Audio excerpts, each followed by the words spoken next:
All right, we're live, coming to you direct from this cave at our No, this is KHOU the Zoom room. studios. Come on, The this is the Zoom Zoom room. room. That's right, Zoom room. Daniel Gutierrez here with Jason Bristol. Big day for the Texans. They have their man, DeMeco Ryans, is coming back to Houston.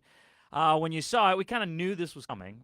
When you finally saw it, when we confirmed the news today, what was your reaction? Well, A, about time, but B, home run. And Yeah, we've mentioned this numerous times on Sports Extra that you needed somebody who was not just a great coach, but also someone that would get this fan base jacked up. And right. this is a guy that will do that. And when the news, I turned to you and I said, I can remember a couple of years ago when I had to do a feature, who is David Culley, when they hired David Culley, because Oh no one no. had no one knew who David Culley was. I Right. didn't know who David Culley was, and we're Yeah, I pretty had no idea in who he tune to was. Yeah. people, and it's just. Listen, we've gone through the tweets and everything about how people are feeling, Right. and what an endorsement from J.J. Watt, right? Oh, Just yeah, I that think that's for endorsement right sure. there. Yeah, the former teammates. I think that's probably the best endorsement a guy can have, right? With former teammates, guys that were there with him. And I heard Matt Schaub do an interview the other day that he when he was with DeMeco would come to him before and after games and see what exactly he was looking at on defense. So I think even back then, and when I talked to him back then, because I was here in '09, so those last couple years for DeMeco, I mean, the guy was a pro. He would always be available to talk. He was always very professional, and yeah, it's a slam dunk hire. I think it's a slam dunk hire. Now, personally, if you'd asked me which one I would have liked, I probably, like I've said many times, offensively, I would have gone offensive. But at the same time, I think the fact that you have a hire that fires up the fan base, I think that outweighs anything schematically that you might want because I think the team needs somebody that's marketable. They have nobody that's marketable on the team, and I think this guy can do it. He can go out into the community. He could do events. He's jazzed up about it. He said that this is a dream come true. His dream job. Think about that. Think about that. How many people have said that the Texans head coaching job is their dream job? And I think it's sincere. You know, a lot of the times this is talk, but I think it's sincere. So, um, it's great. It's nice to see the city excited about the football team because the last 3 years have just been miserable over there, and they finally have a coach. And Lovey was great, but they have a coach who's young, who has some charisma, who's not really a dud like Bill O'Brien was.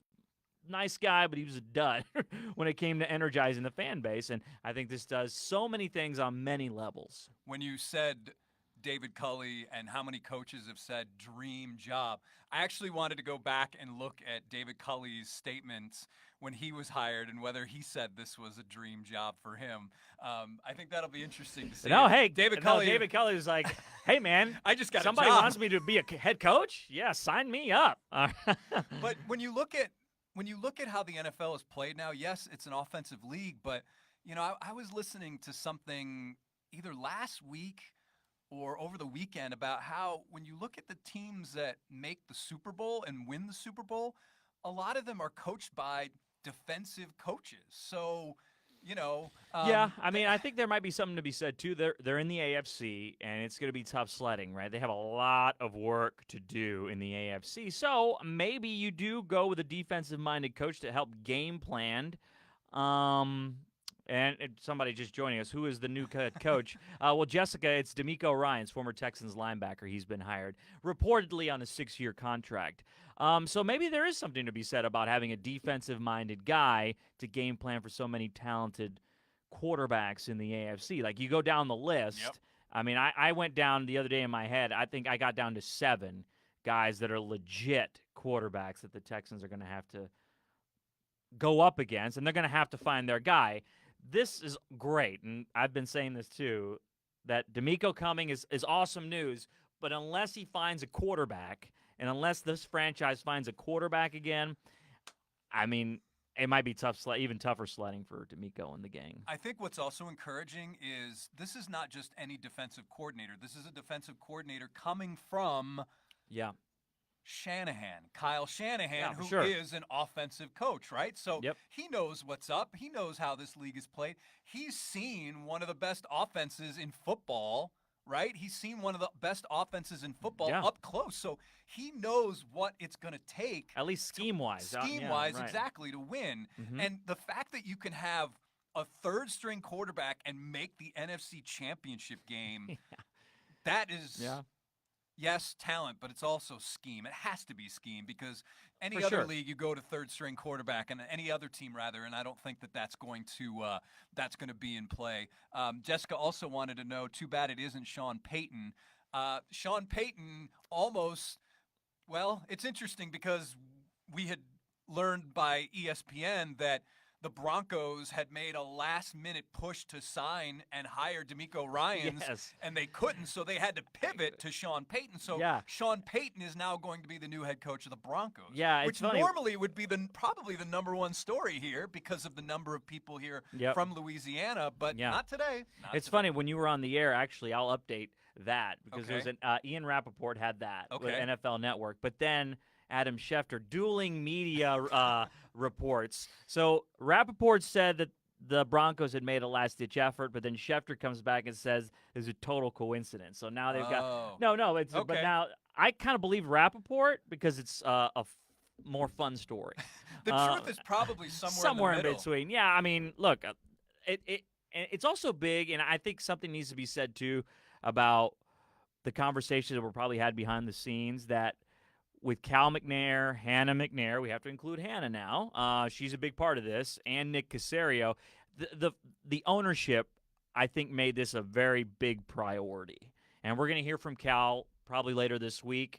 Still don't know when the press conference is going to be, when they're going to formally introduce DeMeco. But I think this was a concerted effort from the ownership perspective. They're like, look, these other guys might be great football minds, but we need to land this dude because we have to get in touch with his fan base again, who have pretty much soured on this team. I mean, I'm still getting comments about, oh, well, they're just going to fire DeMeco after 1 year. Well, no, but that's the mindset that has been created here, and they need to get away from that. And Cal McNair, in his statement, even says, we started this process with the goal of finding someone our fans and city can be proud of, and we've done just that.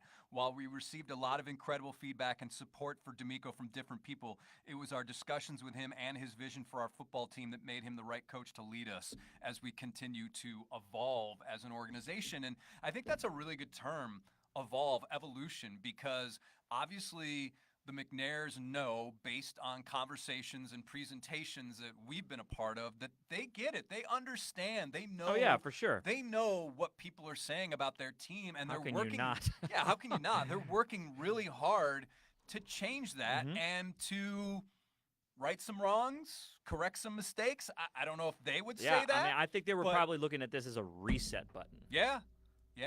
So they know what's up, and you never really know how a coach is going to do, but and we've said, oh well, David Culley won the press conference, and Lovie Smith he was great. Yeah, Lovie Smith sounded like a head coach, someone that's organized, something, he's been there, done that. We need that. Well, this is what this team needs at this point. It needs someone to provide that jolt.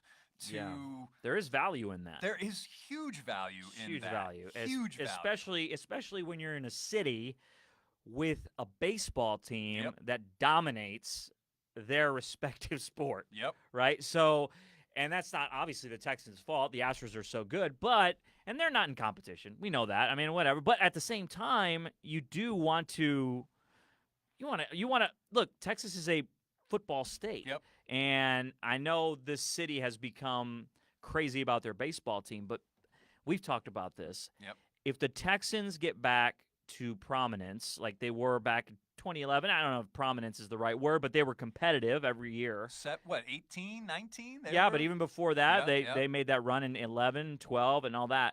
If they get back to that on a consistent basis, this city will be all about that. Because it's football. Deep down inside, it's football to its core. And so they needed something to be excited about. Somebody was asking, Rivera was asking about Andre Johnson coming back. And I think I don't know if he's going to come back. He's part of it now that Jack Easterby was let go because he couldn't stand Jack. But I think there is value in that, too, to get back with some of these fan-favorite players. And DeMeco was a fan favorite, and everyone in that locker room loved him. So look, I'm sure they'll be around too this week. You know Andre is going to be involved more now that Yeah, Jack sure. Easterby's gone. Yes. I mean, Yes. some fences appear to have been mended because Mhm. the Texans obviously trotted out Andre after the Hall of Fame finalist vote, Yep. and he was around a little bit more, Yeah, yeah. right? I think he So wants to be. he wants to be. He wants to be, But but I he's think he realized he knew. Everybody knew, except Everybody. for a couple of people, that Right. what Right. that guy was up to and No, for what sure. his whole thing was. For sure, for sure. So big news today. DeMeco Ryans, he's back. He's the head coach. We'll wait to hear from him later this week. Any final thoughts before we log off here? Great hire. I think what's exciting to me is to see everybody so excited about it. Yeah, Right? Like for that's sure. it. Yeah. It's been hard some Sundays to come up with okay, how do we talk about another Texans loss? Right. How do we talk about another offensive line breakdown or the quarterback not being able to hit an open receiver or going to Rex Burkhead on third and we need this definite first down, and Right. it's just been really difficult. So to see the excitement is just exciting because what we do is we get juiced by the excitement in the city, and it's nice to see everybody excited. Yeah, and I think now that they have a head coach for the future, not a one and done type Yeah. situation that a lot of people predicted before, you can now get excited about building the roster. I feel like you've got some nice pieces, but you do have somebody now that can lead these young players and Yeah. teach them with a direction, with a huge effort to move forward. So what? Pete has a question. Now we begin the Texans turnaround. Right on cue.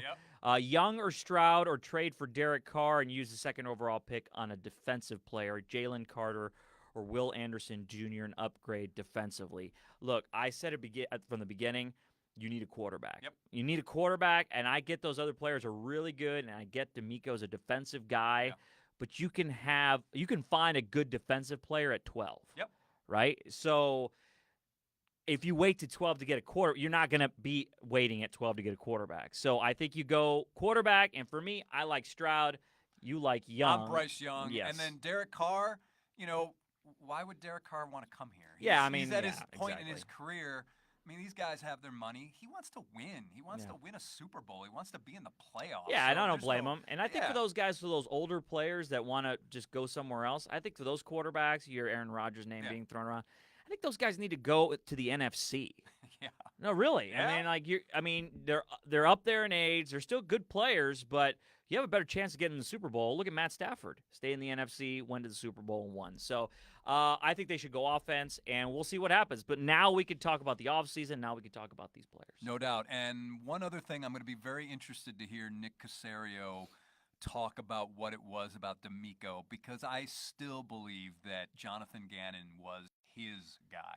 Yeah. Since he got so far along in the process, Gannon, last time. They're from the same area, Ohio. They have very similar backgrounds. I've got to believe that Jonathan Gannon was the guy that Nick was thinking of when they started this entire process. Yeah. But would Jonathan Gannon get anyone excited here? No. No, probably not. Nope. And honestly, that's where ownership has to step Yeah. in, because they are more in tune. Look, Nick is not as in tune with the city as the McNair family is, and let's be frank, there's not as much on the line for Nick as it is for the McNair family, since they own the team. I know they're worth it's $1 billion franchise, but still, you got to get juice up the franchise. One last question before we log off. What about trading down for more picks? Kind of goes to Pete's question. I traded the second first-round pick. I don't know if, unless you, right? Yeah. I mean, the Yeah. number 2 overall pick. If you know who you want, you got to take it. Exactly. And plus, how many more years are you going to be in a position to draft in the top 5? Hopefully, you're not. Yeah. Right? So if you're at the second overall pick, you should have been first. That's a different discussion. Thanks, Brandon Cooks. Yeah, exactly. Who shouldn't have been playing that game, but that's okay. Yep. So if you're that high, you have to take advantage of it and get one of these quarterbacks. If you value the quarterback, Yeah. like if you value it, don't Yep. just take a quarterback Yeah. just to take it. Yeah. If you value more a defensive player, then yeah, take him. But anyway, we'll see what happens. Hey, thanks for joining us, Jason, Daniel. We'll see you later this week. Sports Extra, we'll talk about it, and on all of our shows. Take care.